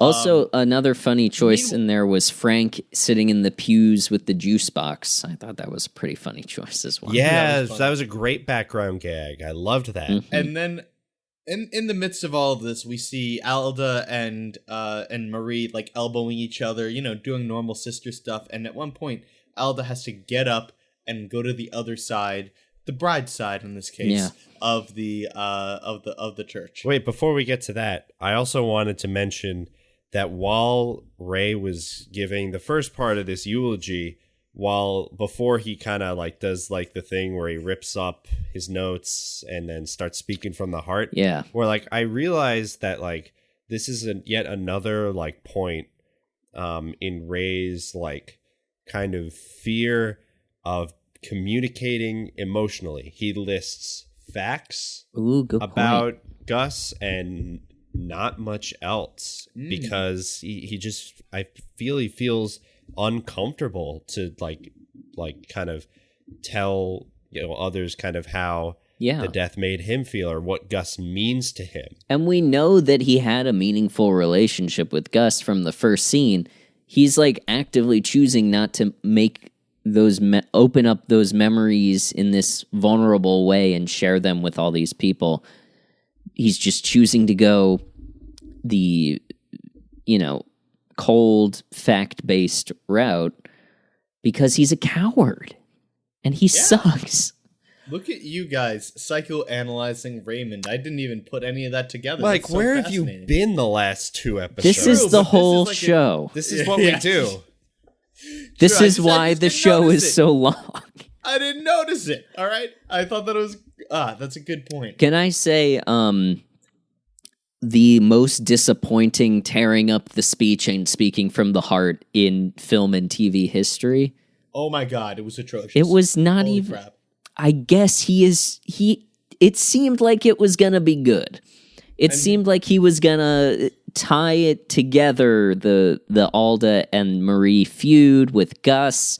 Like maybe he would take the lesson from that and maybe say something meaningful about Gus, share a memory or something. But no. I do got to give it to him that, he tried his best to kind of, let bygones be bygones, bring everyone in that room together. And he managed to do that. Everyone in that room came together and destroyed him and Deborah's wedding. Okay. Yeah. We're going to get there in a second, but before I just want to ask, Are we to believe, did the writers intend that tearing up the speech moment and the impromptu speech that followed, did they mean that to be a good speech? Because they clapped for it. they clapped for it. First of all, I've never been to a eulogy where applause has happened. I mean, after. it wasn't Was the that audience. It was the audience. The studio I audience. see. Okay, gotcha. Did the studio were they prompted to applaud that, or did they just feel the Almost end? surely. But it seemed like a weird There was a, like there was they a couple. it seemed like it took a while to get going. Like it didn't seem like a natural applause, which made me think that they did not intend for that to happen. That's a good point. Which is also like, what the fuck are you clapping? I don't know. It was just like, pathetic. it was sloppy. He was just like, yeah, be good. It almost Gus was seemed good. like if you That's why we're saw here. somebody do that in person in real life, it would seem kind of petty. Yeah. Like, again, a man is dead and nobody seems to care, and he's using what should be the final recognition of this guy's life, his eulogy, he is using to, pathetically try to end a feud between his mom and her sister. Like, a man is dead. Yes, and it's not about Gus. It's not really about Gus. Yeah, as it Raymond really would isn't. say. Yeah. God. All right. So then Marie and Alda, I don't remember if they make up at first, but then they start burning each other again. No. Or do they just before go we do straight that, to... I mean, well, after the awful eulogy, that's when we get everybody standing up and collectively forgetting about Gus and shitting on Ray and Deborah's wedding. Yeah. And then they go into the back room, and that's when Ray tries to mend things up. So Marie and Alda are sniping at each other about the wedding, and then this fucking guy, this bald guy, stands up and involves himself and says some shit about the wedding, and then that prompts the entire funeral to erupt. This is insane. Like, what the fuck? Nuts. It's fucking nuts. What the hell is the funeral director thinking at this point is what I want to know. You sort of see him in the background going like, oh, everybody stop. But Yeah, he's thinking like, this is the Raymond that everybody loves. it's just, it's kind of like it's like Trump rally energy. It's like someone lights the fuse and everything goes off and people are losing their minds and foaming at the mouths and what the fuck? Everyone just starts piling the fuck on. Yeah. Oh my It's God. fucking weird, dude. And then you see Marie, for the first time I think we've ever seen her get flustered. I almost felt genuinely bad for Marie in this moment, and it's just... In a way, I honestly feel bad for Marie throughout this whole thing. Obviously, the reason this feud is happening is that her and Alda don't have the relationship where they can communicate what is actually going on. And Marie doesn't have the emotional toolbox to communicate that to her family, to find a positive way to cope to it. This whole time is just her having mixed up emotions and not knowing how to deal with it. And then suddenly people are piling on her. I feel very bad for Marie in this episode. She's had a really rough break. Yeah. Anyway, and then Ray tries to save the day by grabbing Marie and Alda basically by the shoulders and dragging them into the lobby or the front room, whatever it's called, and sits them down on two random chairs. And here is where he actually tries to mend the feud in the most basic terms possible, which is, hey, Gus is dead. You're going to be dead. Stop being mad. And that was kind of it, and it worked. It works for a second. Yeah, and I got to give it to Ray in this scene because, I mean, his communicative abilities to us are not great.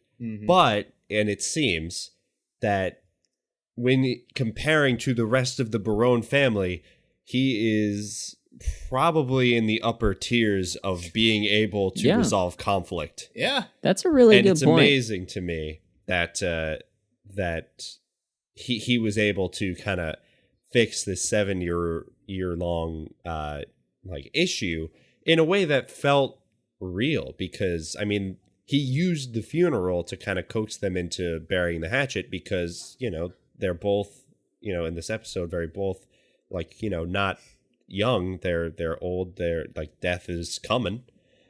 Yeah. A weird way to put that, but I think it kind of get them to do that. Worked in this scene where they're in the back room using the funeral to sort of teach them a lesson and put things in perspective. I thought that worked. I thought doing it during the eulogy and during the funeral did not work and is insane and ridiculous. So they learn the lesson and they make up momentarily. This Ray solving this issue makes Deborah horny at the funeral.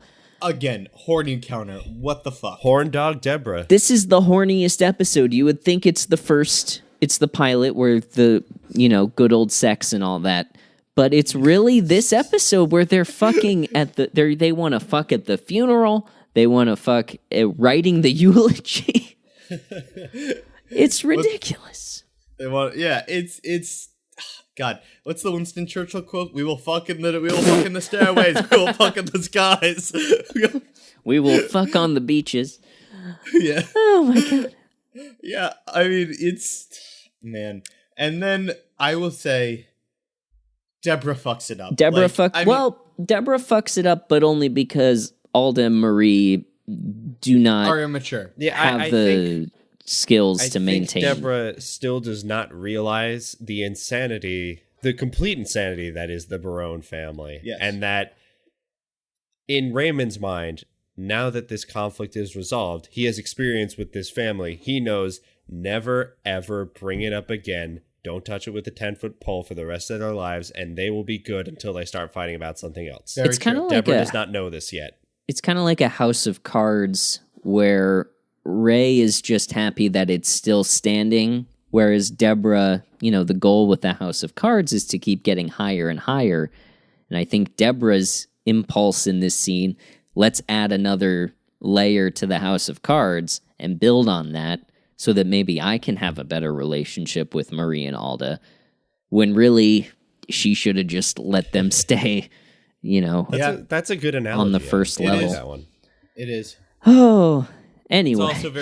It's also very interesting that Deborah made it about her, which it should always have been. It was a feud about her wedding. It was her wedding. She should have been involved. Like, I'm glad that they weren't pissed at her, but it did feel very dehumanizing that it was just like, oh, yeah. Marie slighted me when Deborah was the one that put it together. That's a little insulting. Yeah. I think anytime Deborah, you know, sort of tries to become recognized as a full person by this family, it's like, you know, she just keeps getting burned.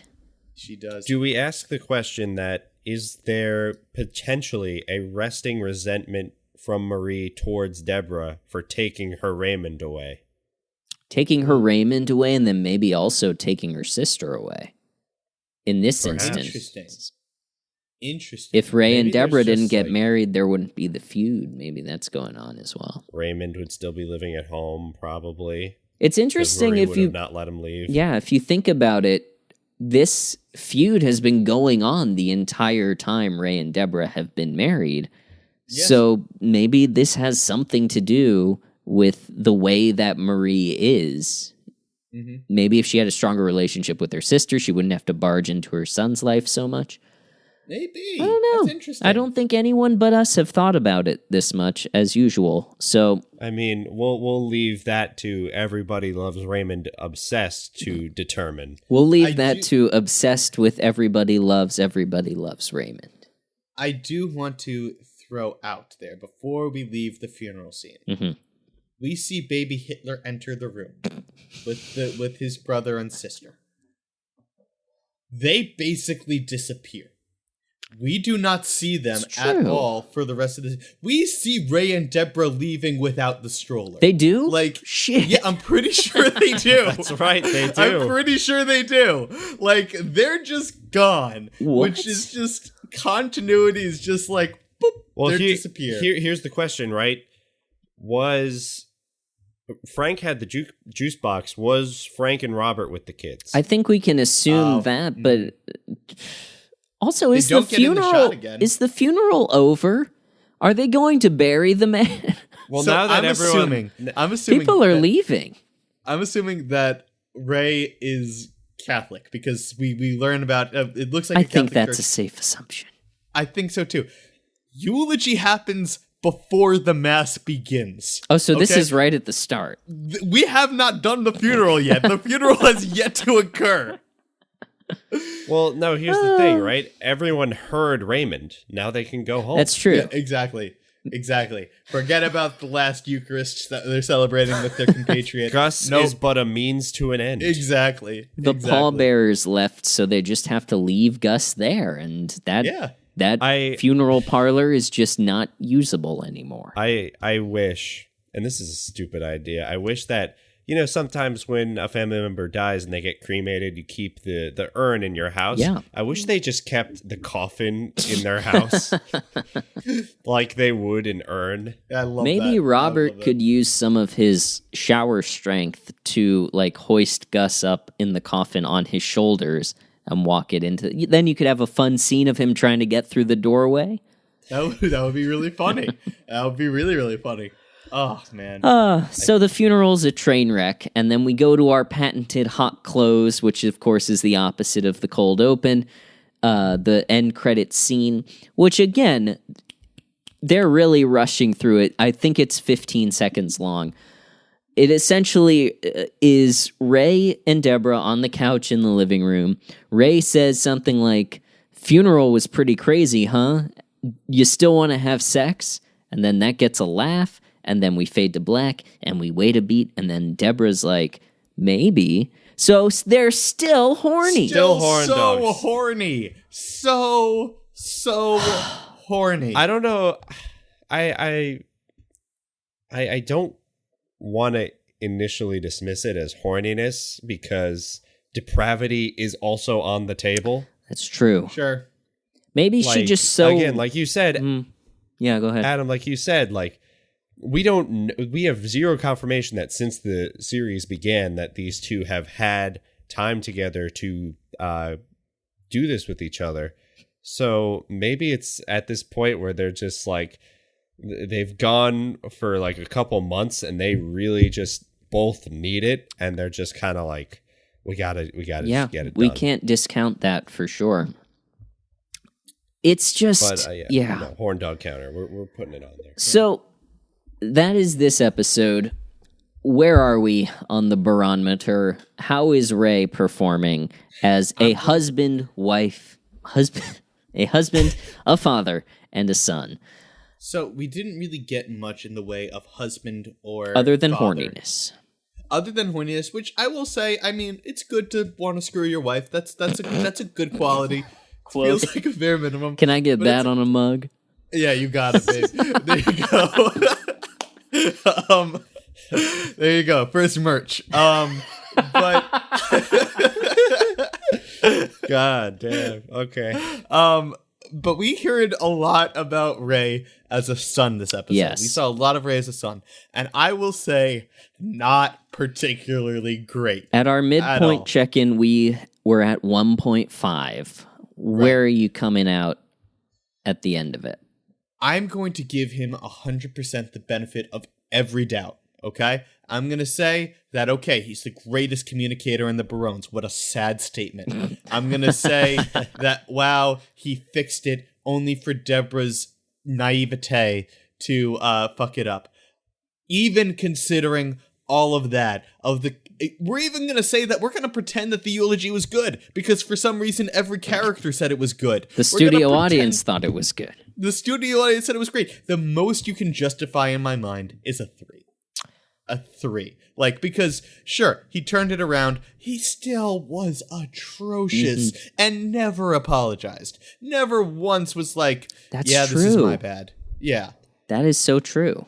Yeah. He just kind of barges ahead and hope everything fixes itself in the background when clearly it fucking doesn't. That's a good point. Yeah. I want to clarify something with both of you right now. We are, and I believe we talked about this, in the first episode. We are using the barometer to determine Ray's ability as a husband, dad, and son in relation to other fathers, sons, and so at the top we've got Uncle Phil and Danny Tanner, we established as the best dads. And then down at the bottom, I think we had like Don Draper, Walter White. Does that sound right? Do we have anyone else? Yeah.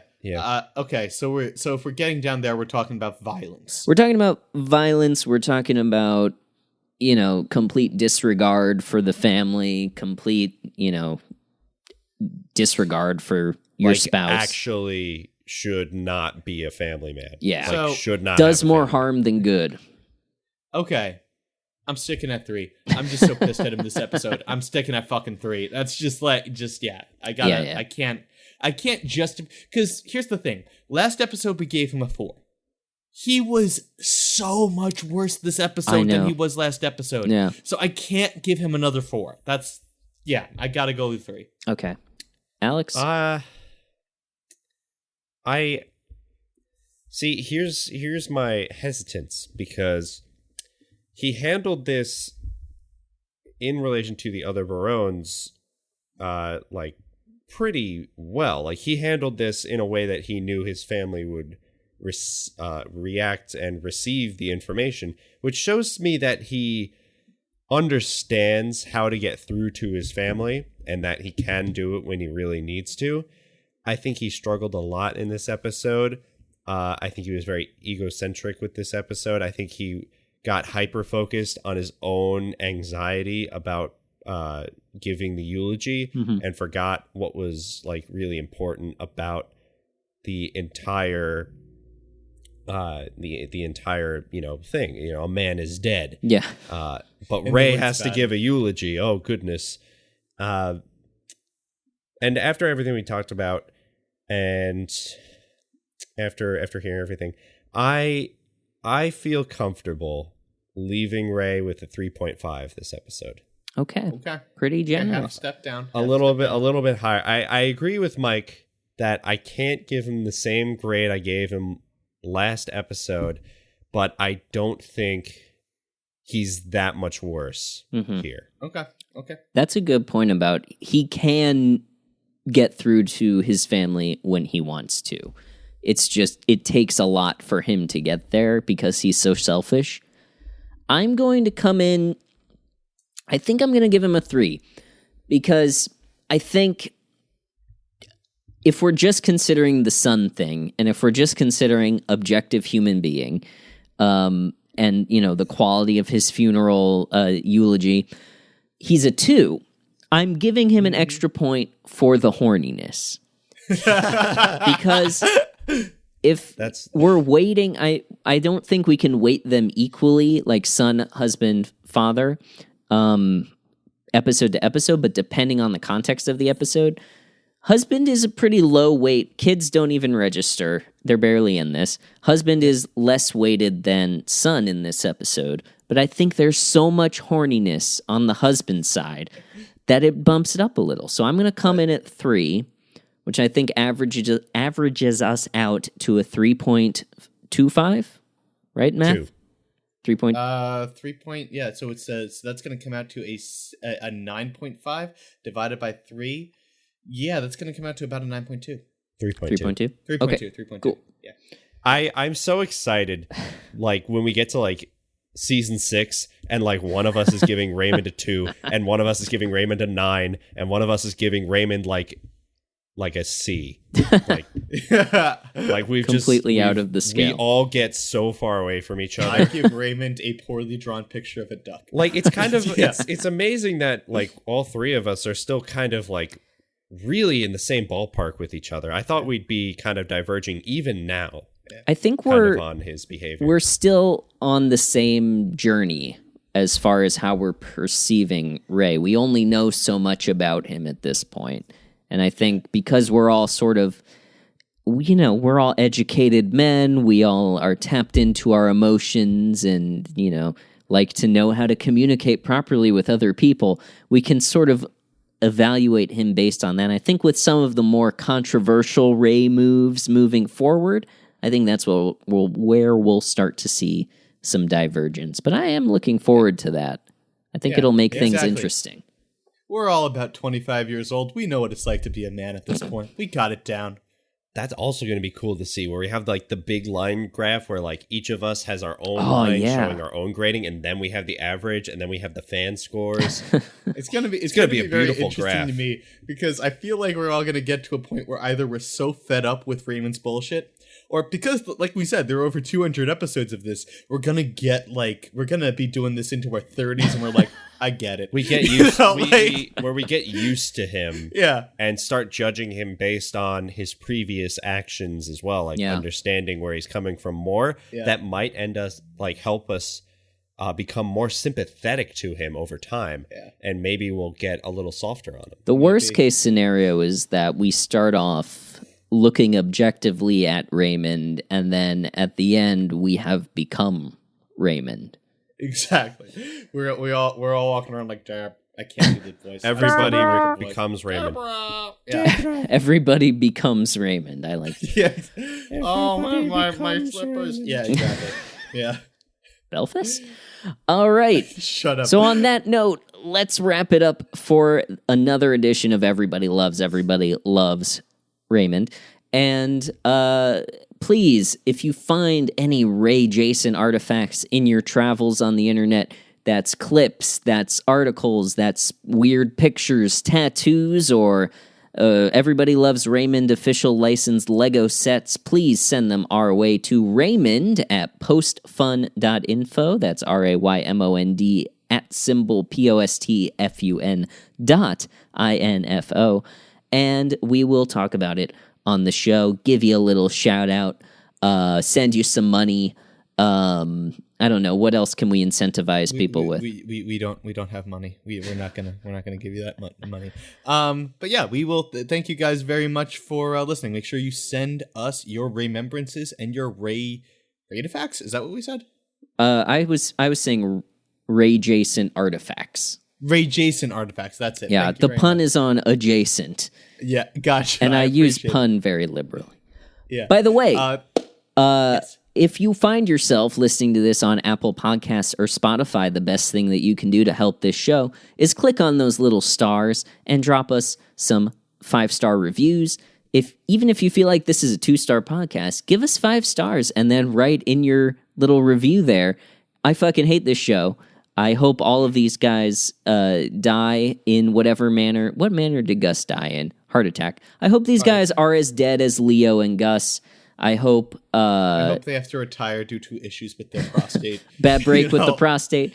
Bad break with the prostate. Here are their addresses. Anyway, love the show. Great guys. So, yeah, leave us a rate and review on Apple Podcasts and Spotify. Make sure you hit that subscribe button. Check out our advertisers at postfun.info/ads. And I think there's only one last thing to say, guys. Thanks for the 4 upvotes on the podcast post. Yes! Wow. And only one of those was me. 4 upvotes. Oh, make it 5, baby. There we go. We're making it big. On that triumphant note, I think we can sign off with a classic. Everybody loves Raymond. And we love you. Thanks for listening. Goodbye. Nailed it. All right.